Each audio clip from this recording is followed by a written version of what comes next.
Dave, I did want to ask you finally about a very strange situation you found yourself in recently on social media.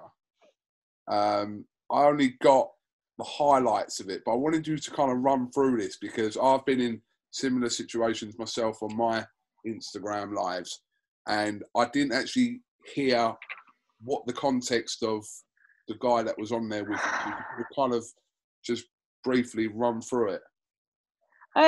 So listen, we all get messages on us social medias, and we get people slating us and stuff like. I don't mind that. I don't mind that. It is what it is. But this guy was like sending me these messages, quite vile and a bit sick.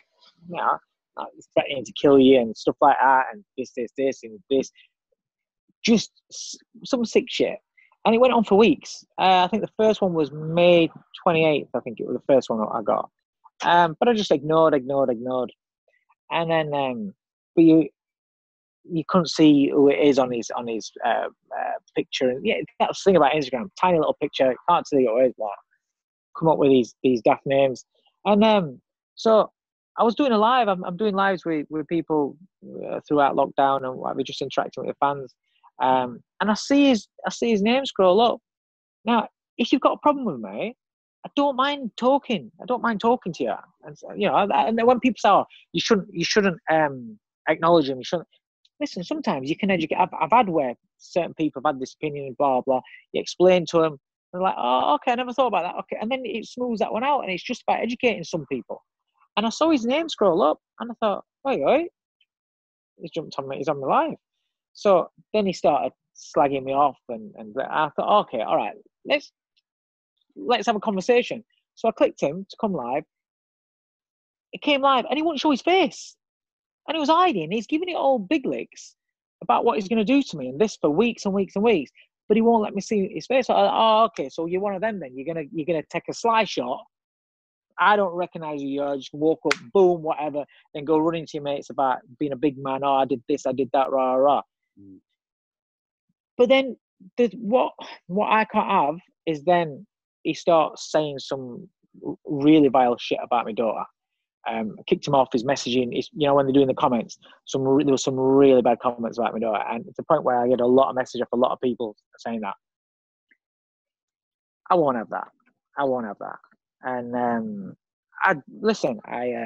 what people have got to understand is it's great when you're anonymous and you've got free reign to say what you want to people out there, you know, whether it's people in public eye or something, you know, whatever. When it's anonymous, you can do whatever you want. And while you're sat at home, you know, playing with your keyboard or your phone and you're being a big man like that, it's great. You've got total free reign.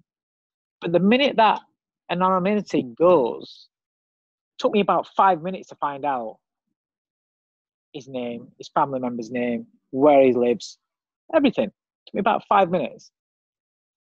And so the minute, I've only ever done that with one other person before, again, it's an extreme circumstance.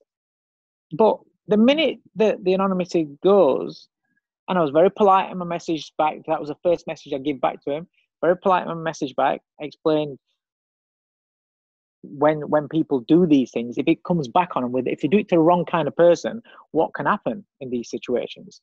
And, you know, I got a couple of voice notes off him apologizing and explaining to himself that he's on, I think he said it was 18 or 19. So I just explained, look, at 18 years old, once you're 18 years old, you're an adult. So apologize like a man, or you deal with consequences like a man. And that's how everybody has to. You have to understand that if you are going to act like that anonymously on social media, then be prepared that when that veil is lifted and the world can see who you are, then there's consequences to that, you know. And if you're still willing, then fair enough. That's how you are. Some people are like that. Don't get me wrong. You know, there's a lot of real people that'll do the things that this kid was saying, but don't pretend to be one of those kind of people when all of a sudden somebody knows you are, then you're gonna just shit it. It's all right with everybody, you know, yourself, me, whoever it is that's got the profile picture out there, whether it be women, whether it be, you know, men, whatever. You've got a picture out there. You put yourself out there. It's all right for some anonymous geezer who won't put the face out there to be saying this, doing that, threatening this, threatening that. But when it goes back on them, then you have to deal with it in a certain manner, you know. And I felt after I was embarrassed because when I saw that I didn't. When you're doing your live, you just think that's it. And I deleted it straight off. I didn't save it to my feed or anything like that. And you don't think that somebody's recording it. Just and then all of a sudden it was on Twitter and stuff like that. And yeah, I mean, I don't want to be speaking like that. You know, Dave, why would you feel embarrassed about that? I don't understand that. Because I'm not. Listen, I've seen the clip. That's what I've seen because I wasn't on your live, but I saw the clip and you absolutely lost it. But rightly so as well. People talking about you. Do you know what? Do you know? Yeah. Do you know what? Rightly it's so. not. It's not that. Listen, trust me. It's not that I lost it. If I'd have lost it, I wouldn't have gone about it the way that I did. No, for social media. But for social media, for social media, I didn't care what other people think about me. Right. So if people are offended at that moment in time, people are offended by how I'm speaking, I don't care. And this is, I've had a couple. I've literally had 2 comments of people slagging me off for how I reacted to it, mate.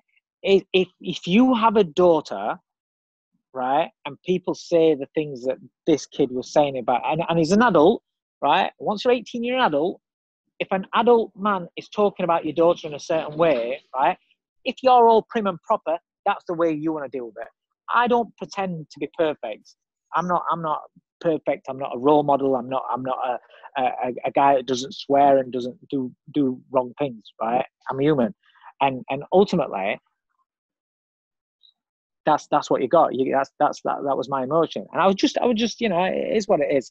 I was just, first I was shocked that he didn't have the balls to show his face, and that just told me what. And I was embarrassed for him, and I just wanted to make him let it be clear what I think of him. that he you know, he's just a big man behind a keyboard. But yeah, the next step was all down to that. That is what it is. Okay, well, like I said, yeah, I think, like I said, just seeing that and obviously the context, seeing his apology afterwards as well. I think you were. Yeah. Well, so I got a message. I got a message of his sister. On behalf of his sister and his mother, apologising for his behaviour, and basically saying that they're so embarrassed about him. They've tried warning him, telling him about his conduct in the past, but he's gone down this path. He thinks that the words were, he believes that there's no consequences to his actions. This is my whole point in life at the moment, right? A lot of kids believe that there's no consequences. There's none of that fear. When I was a kid, if you was kicking a ball out against a wall, your next door neighbour came out and he said, "Hey, pack that in, will you?" You'd be like, "Shit yourself." "All right, mate. Yeah, no worries." Right? Yeah. Now, you could be lobbing bottles at somebody's wall or whatever, and somebody comes out and like, "Yeah, you what? What?" You know, they've got no fear of consequences. And this is what she said about him. He's got no fear of consequences. And she's done a lot in her life. His sister's done a lot. She's tried to be a role model, been very successful at what she does.